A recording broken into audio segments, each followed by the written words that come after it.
Hello, welcome to another SENDhelp podcast. Well, this is more of a workshop, really. We've got Caroline with us today, and Caroline is like an early years practitioner. I'm not going to butcher what she does. I'm going to explain that to you. And we're going to be talking today pretty much about stuff we can do in the community, some tips, some stuff to help, at home, all sorts of stuff, really, to help with the summer holidays. I'll hand over to Caroline, and she can Tell us what you got. Hello, I'm Caroline. I'm a Year R special needs teacher. I specialise in behaviour and children with sensory needs. And I'm also an ELSA, which is an emotional support worker for children up to 16 years. Oh, that's lovely. And you do this in a school, don't you? But you also do some outreach work.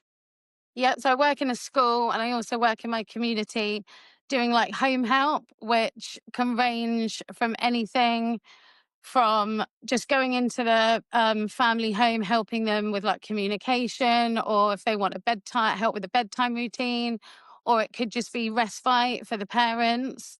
Or I can also go I do a lot of taking the children with the parent into the community to do, the really stressful things like have a haircut, to introduce them to swimming or soft play. And it's just there to give the parent like an extra moral support and guide them through it. And yeah, just to give help and assistance, really. So, Can I just ask, just roughly, where are you based? Which county are you in? so I'm in Hampshire. Okay, I'm only saying that because I'm sure lots of people are going to be like, I need to help. we need her. No, because especially, you've just mentioned swimming, you've just mentioned even haircuts, shopping, all these things which our children find really challenging. Yeah. And to have somebody on hand that actually understands that and actually puts in practical. So I guess, do you work with the parents and carers as well as the children?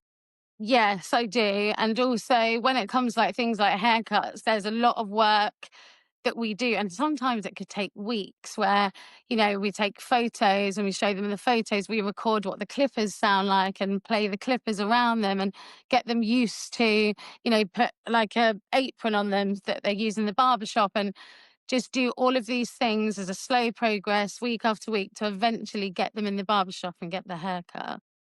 That's amazing. I think it's a very good point to touch on as well, because I'm doing challenging behaviour training videos at the moment. And I think one of the things that I think parents want is a quick fix. And when it comes to especially autism, it's not quick at all. Nothing's No. quick. It's consistent. It's not quick.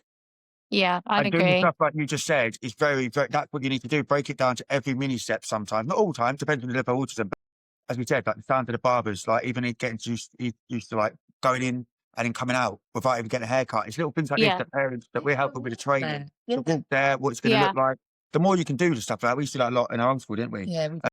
But yeah, it really, really helps. And we've managed to get like some of the most challenging people to do all sorts of stuff with the right tools and time by breaking it Yeah. down, like you just said there. Yeah, I think sometimes, every child is different, but, it can sometimes be a long process. And as long as it's consistent, I do believe, with help and assistance, we can get children just doing, those tasks. And, if it takes a while, it's worth it, I think.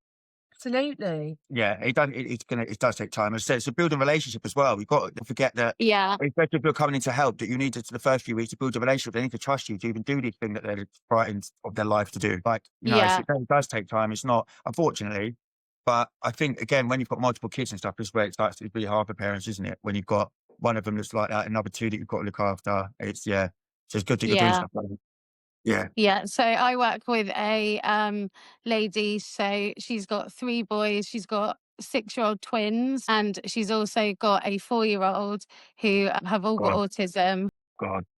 Yeah, and I love working with the family. She's got great boys, and yeah, we've really helped them to achieve a lot of things she didn't think that we would be able to do like 2 years ago. So yeah, it's been really lovely and magical to see. Yeah, and do you know what? And it's so good that you're sharing these stories, because I think sometimes as parents, especially at this point in the summer holidays, we can be on our knees and we're just like, what are we? Yeah. Because there isn't a quick fix. There isn't. Yeah. A lot of these things take a lot of planning and effort. And as a parent or a carer, that's really tough to do Yeah. on your own. Yeah. Yeah. And knowing again, if you've not got the training, what I see a lot is it being used as it's okay to be violent towards the parent or the sibling because they've got this condition. again, that's this. It's teaching them what the condition is. And there is a child in every single one of these people, isn't there? That a child has a degree of naughtiness or something like that. It's separating the behaviour from the regular Yeah. things. Like, Yeah, exactly that. Yeah, and also with challenging behaviour, we know that that is a form of communication, and it's a very successful one, because if you're doing something quite extreme, you know, we're all human. We either want to get out of that place as quick as we can with our screaming child or the one that's throwing, you know. But again, Pete and I, when we worked in a school, it was, I nearly said easier, it wasn't easier. But we went off shift. We have shift patterns. We had people, you know, we'd had changes of places. We had resources available and on hand. We had other professionals that we could have a discussion with and get input. You know, parents and carers don't have that always, and it's very isolating. And I think it's very easy for them to feel like they're doing a bad job, and they're not, because as professionals, we're saying, oh my God, the amount of work and time and resources and effort that goes into just one, like going to a barber's, or it is a lot. So I hope as long as parents take from this, you know, you're not doing a bad job. This is and it's a skilled, you know, we've got training, haven't, you know, Caroline, you're trained, you have regular training and work colleagues and support on hand. Yeah, it's good just to go in, you know, I know a lot of parents struggle with demand avoidance, and it's sometimes just nice to go in and just, you know, offer like a bit of respite for the parents, and, you know, help them with the skills, and, you know, bring, you know, resources into their home that is going to be easier for their child to communicate that they just didn't know about. And that's what I'm there to do, to go in, to help, and to put up PECs in their house if they need PECs, and just help somebody sort out where to begin, how to get it started, how it all works, and how you can make it successful. That's brilliant. And it's practical, isn't it? It's practical. You're actually going in, you're taking resources with you. And you're not judging, you're saying, no, this is hard, and this is. Yeah, because it's hard for us because we deliver the training, but it's virtual, and because a lot of it, and I've heard about when it comes to the parenting issues, with the kid, we can't go in there. So it's easy for us to say, oh yeah, be stricter, oh yeah, do this and don't break down. We're not there, so we're putting them at risk by even giving them that advice. Sometimes it's better to just kind of go with it, which I know sometimes I don't know some families now. I just want to just go meet their kids and have spend like a week or two with them and do it, because I can't get in like you are with the resources, and with that I can easily speak about it and say that's what you need to do. But as Sharon pointed out, they've got no resources, no professionals around, they've not got a change of face, they might not even have another family member, right, and other children, and their own issues sometimes with it going around. So there's a lot, isn't there? And they need to do their own shopping, and they need to do all the day-to-day stuff of running a home and keeping your kids entertained. So we're hoping you're going to give us some really good ideas for our members to look at, and just, you've already shared some of them. So go ahead. So I know it's different, you know, in every area. You know, I'm not sure where people are viewing from. I live in Hampshire, but I think, for the summer holidays, I'm, you know, sure lots of people are struggling with ideas and just, you know, struggling in general. I found quite a good way is to, you know, speak to your local council, look on their websites. They should have some good ideas. You can ring them and like get them to do the hard work for you. Get them to tell you, you know, what SEND sessions there are in your area. Are they running any? Are there any in any local community centres near you? There's loads of stuff on the website, which is really good. Also, you know, phone places up, you know, that you would like to take your children to. Soft play, do they do SEND sessions? When is it quieter? When would be the best time, you know, to bring my child? You know, SEND swimming sessions. I know there's some hydrotherapy pools that let you rent out the whole pool just for you. And I know you can use bursaries and there's discounts towards it. You know, the flip out places, I know do SEND sessions. Cinemas have started to do SEND sessions where they don't dim all the lights and it's not as loud and there's not loads of long trailers, and also everyone that goes there's sort of in the same boat. But ring up these places. The internet is, you know, a great place to look. Go on Facebook and join groups in your local area of SEND things. look at what's out there. I found some really, really good things. There's also a kids pass that you can sign up for. And I think you can sign up for 30 days and it's only £1, and then you can cancel it after that. And it can get you into loads of places, really discounted prices. Also the food in the places at discounted prices. Sometimes the theme parks do certain send sessions. And yeah, your leisure centre, I think, is a good place to start. They sometimes do, inflatables for send children. And yeah, just really start looking at what's out there. But I do think Facebook is a really good place to join Yeah. on these groups and, see what other parents are saying about it. Was it good? And, what was it like? And yeah, I think there is a lot out there, but you just have to look. And I really think your local council is there to help you. So I would really encourage people to ring them, email them, and just ask for the help that they want. Yeah. And I think that's a good place to start. Brilliant. I think it's good to start. Just to be awkward. Well, so like, they say send sessions in cinema. I was talking Yeah. about it with someone else on a podcast about how it's generalised to autism. When you said so they don't dim the light, but then I know enough kids that would need the lights dimmed. So where do they make, who gives you this information of what an autistic cinema looks like? Yeah, I'm not See what sure, I'm but saying? Like, sometimes yeah, sometimes the lights might be off, sometimes it might be too smelly. And then also, this only works if there's only a small portion of you. So if it gets popular and then the cinema pulls up with autistic kids, you've got the same problem. yeah, So my philosophy on this would be similar to the schools. If you just make every place accessible for both, Yeah. you yeah, don't change it specifically because then you're yeah, segregating. But yeah, but as it stands at the moment, you have It's to. a There's good- no and chance. It's a good part to start. Yeah. No, because we yeah, talked about this, like Nate said, on another podcast, and it's about sometimes organisations, they want to be doing something, but they might not necessarily be getting it completely right, and that's okay Yeah. because yeah, at least they're trying. They're trying to be accessible, and sometimes I think as long as we don't go in as send parents all guns blazing, really it doesn't work, and maybe we can actually give them feedback so they can make changes and. yeah. I think it's really good if you, exactly like you said, to give them, feedback at the end and just say, I know this is a send session, but I'm a send parent or, carer. And I would just like to give my advice, because if they are constantly getting people saying the same things, they're going to make those changes, but they cannot make the changes if they're not having people say to them, and giving them the feedback. How are they supposed to know? So I think it's really important to say how you feel. And if everybody does it, they're going to start listening and the changes are going to start to be made. So I think that's a really good idea. Yeah, and I think, and also you say thank you for running this session. But I would just like, because we're not Yeah. trying to get these sessions stopped, but we're just sort of saying, Yeah. great idea. However, perhaps, and just Yeah. sort of go at it on a nice way. Yeah. No, I think it's a really good idea. Yeah. So what else have you got to share with us, Caroline? So I know that, some children find it really hard to leave the house, especially, if your child has demand avoidance. They, might not want to do what you're asking them to do.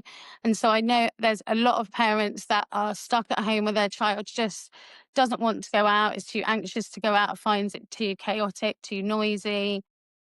And so I have joined loads of Facebook groups about sensory play and things that you can do at home. YouTube is a great one to search up certain things, every child is different. So, depending what your child's into, but I've seen some, great things done with pool noodles and slinkies where you can make big twisty things, making slime and all the things you can do with bubbles.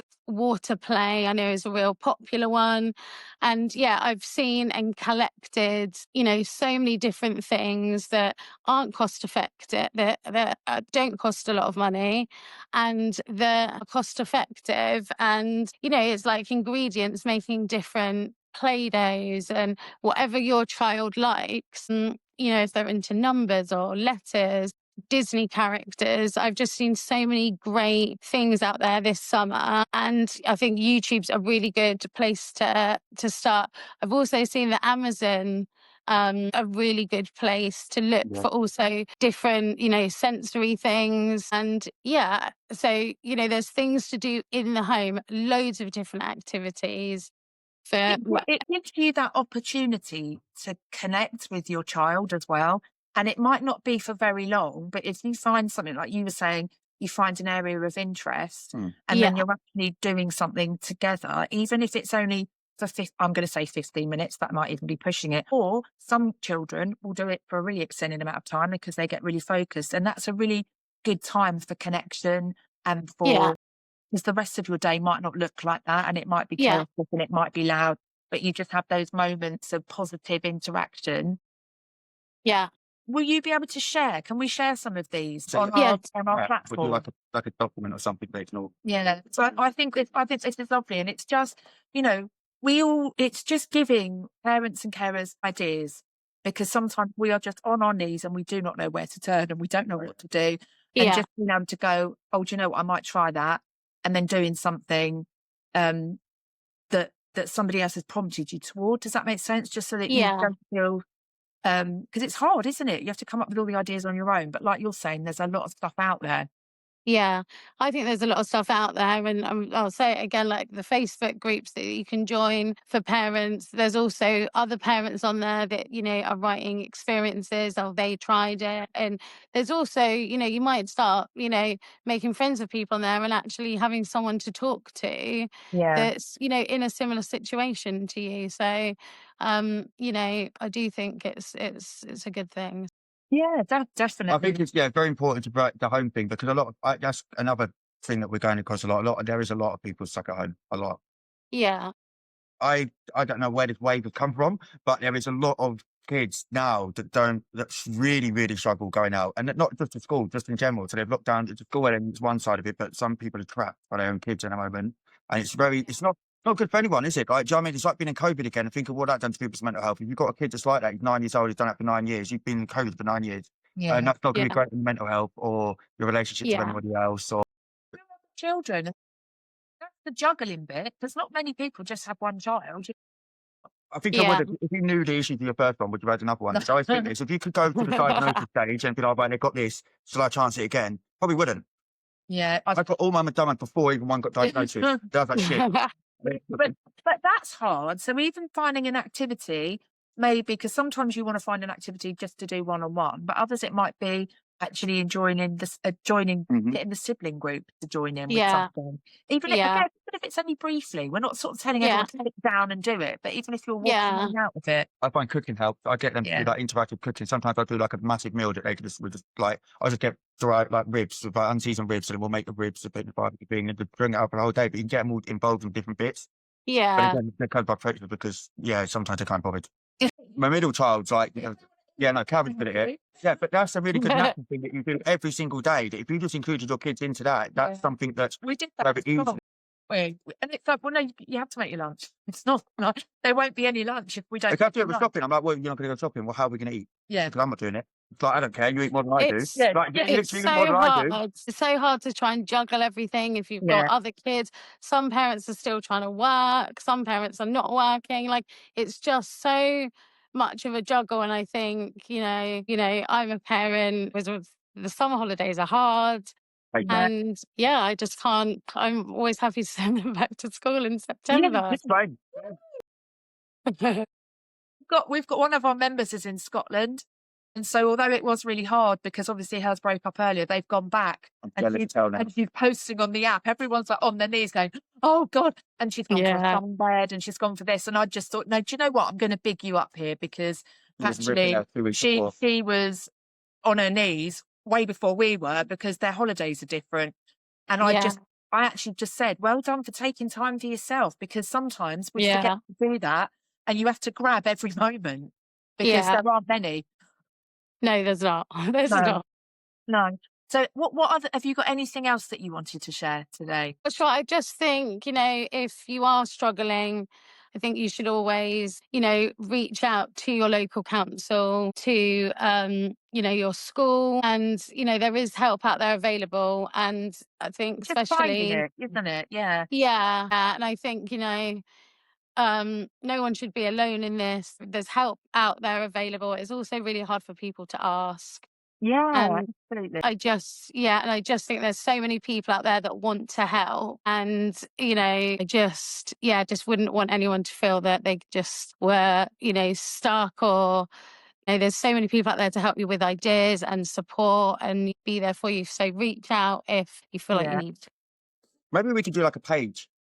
Yeah, no, on I this, think I think we do a page, like a Caroline page on our app.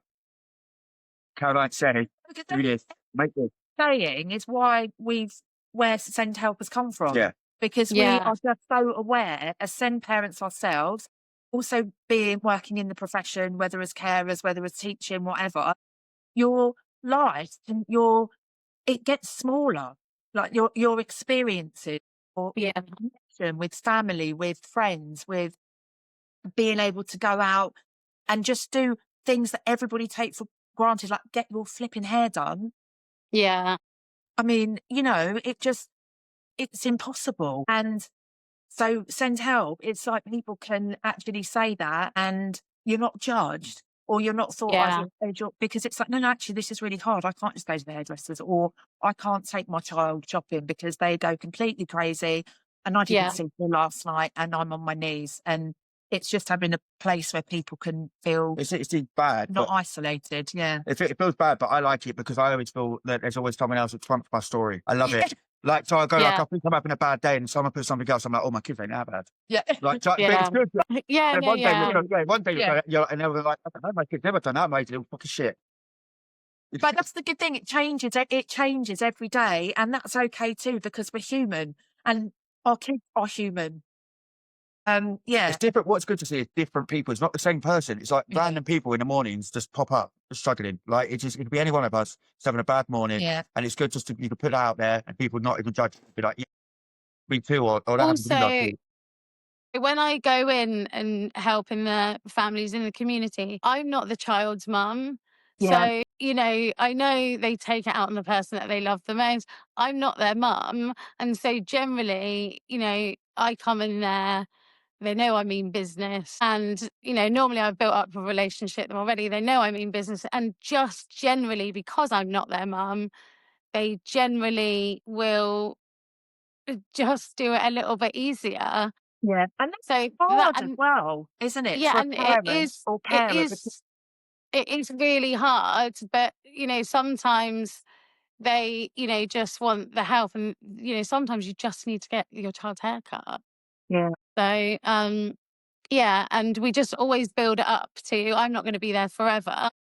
So, once we've achieved what we want to achieve, then I start taking a step back so that because then the parent can take over this and they're able to do it and feel Yeah. confident doing it, which just then makes it easier for everybody. Absolutely. Because do you know what? Working alongside someone, I think, is so much more beneficial because sometimes I think as professionals, we use language that parents and carers don't always understand what the flip we're talking about. Even when we said like text, picture Yeah. exchange communication Yeah, system. yeah, I bet all of our parents know what that is, but there'll be someone that doesn't because they haven't Yeah. used it. And Yeah. sometimes that you just feel stupid. I've been Yeah. there, and you just don't want to ask because you think, well, I don't know what they're talking about, or I don't know. Whereas you going alongside and modelling and showing, Yeah. Yeah. this is Yeah. how, and that's what we've done, isn't it? Previously, That's our motto as well, because no point going to work directly. We work with the parents, not with directly with the child because of that reasoning. Because Yeah. it's all well and good us making a relationship, but as you said, we'll come away and we've known it for 100 years. Even when we work in the other school with the parents, isn't it? They're just still going to take out. They'll go back to normal sometimes. Sometimes the Yeah. behaviour sticks with you. So only when you're there that they get to do that thing. It's important to make sure that they're doing it just as much as you said. So it is. Yeah. especially with autism, because it can be specific, like People need different situation things, yeah. specific, person Yeah. specific, and it will be, I'll do that with this person, but I will not do it with that person because Yeah. you can't transfer those skills. Yeah. So yeah, what you're doing is great. We're definitely going to share a lot of what you've just spoken about. I think we need to do it quite soon, obviously. Yeah, I'll try and Yeah. just quickly pass some of the things we'll put this out. Yeah. And Yeah, yeah, no we're really problem. grateful to you for sharing that because I think sometimes it just gives people a bit of a lift. Yeah. And we could put, like I said, I'll do like a page of all the stuff we spoke about today. But if you share some of these recipes and stuff and the stuff they can do at home, it'd be amazing. Yeah. I can do that out as well. It would be really good. Yeah, no worries. Further it up with the workshop and that, because I think I said a lot of people are stuck at home and having a Yeah. problem and just doing it, you know, is better. Just having that. Having a relationship. I'm saying better than just surviving. It's so much better than just surviving. I said the little talks, the little things you can do, it kind of builds up. It Like, gives you a boost through your Yeah. day. Even if you've just had 10 minutes where you thought, oh, do you know what? That was lovely. it's not about behaviour, is it? Yeah. Yes, for once, it's not about behaviour. It's not about, oh, it's going to happen, or I'm anxious because they're going to say this, or I've got to get them to do this. It's just a nice bonding time that you can have Yeah, at home, definitely. which again gets robbed from you from school, because you're not going to do it after school when you've been to school all day. They're not going No. to sit down for Yeah. you afterwards, are they? Like, oh yeah, I want to learn more. Yeah, Oh, so thank you so much. no worries. Maybe we need you again for the next holidays. Well, we need to get a regular holiday. That's when you pop up every holiday, and we just like you can have like a little Yeah. Right. We'll have like Christmas. We'll have special Christmas activities and Yes, no, Halloween in October, half term. How views and stuff like that. I think that'd be great. I think it's brilliant. So thank you so much. no problem. I wonder if you've got any people in Hampshire. Have you heard of anyone? I think we have, but my job. If we do, I've directed them to your side, innit? When you say you work in fact, just out of curiosity, how well is that going? As in, like, are you? Outreach. Yeah, is it like? I expect everyone needs it at some degree. Yeah, I think it's really successful. Yeah. Is it through school or is this something you do independently? So I do both now. So I started it through my school, and you know that's just a service that we do at the school that I work at. Oh, that's amazing. But you would only get a certain amount of hours. There weren't very many hours, so I felt like everything was really, really rushed. Yeah. And then I was asked privately to work by a family. And I was paid through a charity to do that through the hours that she had been given. And then I guess just through word of mouth, now I'd get phoned up all the time. All the time. So yeah. I think that's yeah. what we need. That's What yeah. we need to look at. We need to get like a community of people across the country. Because I don't want to do it. Because it's just, again, as much as we're trying to change, like, shape the infrastructure of the training, that's like Yeah. our overall goal. So if we're getting stuck doing that one-to-one thing, it's just having parents, but at one time of us being stuck with that parent, we could help another 20 out, or Yeah. another whole school worth sort of thing. But I would love Yeah. to. That'd be my dream, to think- go in and change yeah. people's. We're going going into to do some more work with you, Caroline. Okay, lovely. So yeah, that'd be lovely. And we really appreciate you coming on and sharing those things with us and our parents and our carers. Yeah, I think it'd be brilliant. And you're going to be part of the app anyway, so they can reach out to you and say hello and stuff. Yeah. Yeah. Yeah, we'll get Yeah. you on there. No Well, directed problem. to that. But yeah, thank you very much. All right then, guys. Bye.